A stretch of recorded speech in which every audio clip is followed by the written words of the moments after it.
went from special measures to outstanding, and are now achieving 100% level 4 SATs through personalisation and child-centred approaches.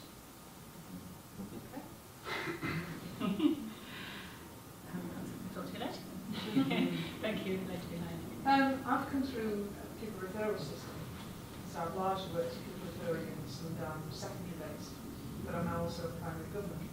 And one of the things that saddens me to some extent with something like the Charter is that it's badged straight away with a union at the back of it. And one of the weaknesses in teaching has always been that, and the blue document, sorry, is the one I mainly looked at. The main thing has always been that as a teaching profession, we're weakened by the split. And if we tackle a problem from the entire profession coming at it, it does strike me that it's almost like the Charter and things may be, and the kind of things that you say I fully agree with, but it's almost shutting the door after the horse has bolted, because where we need to be in there is in with the government when they're doing the talking in the first place before they make the changes.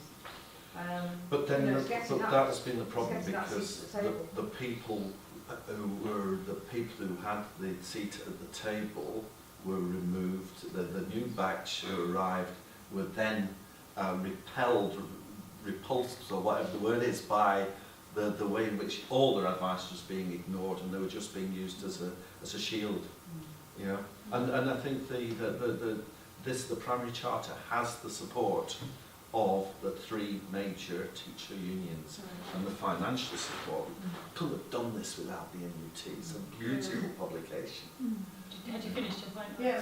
Okay, the lady behind. I think, one of the things that came out of the panel discussion this morning was this huge issue of command and control, and who does control education. Is it people in suits in Whitehall, or is it the profession and the experience that the people in the profession bring to that?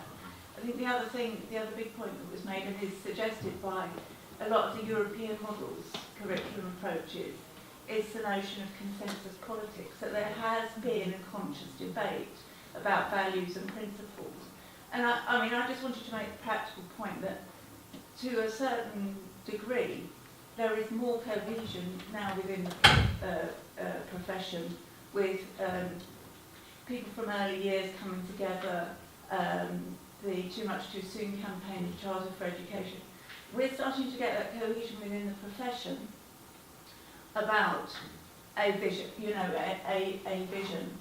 And I think one practical thing that we must surely be able to do at grassroots level is engage with parents in the communities that we serve in our settings, because actually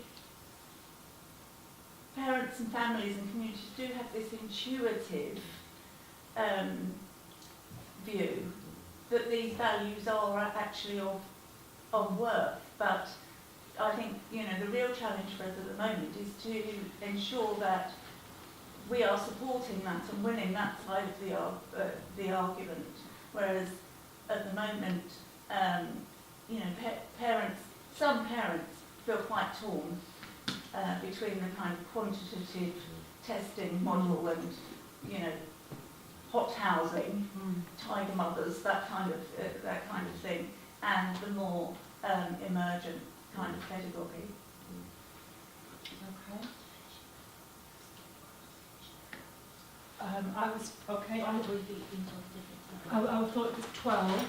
It's 5:02. Should we go for another 5 minutes?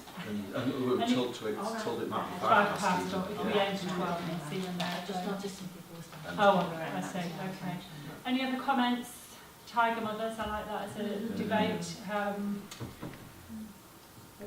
Yes, of course. This is the sort of knock-on effect of the secondary sector, primary children in deprived areas, because we see a lot of that.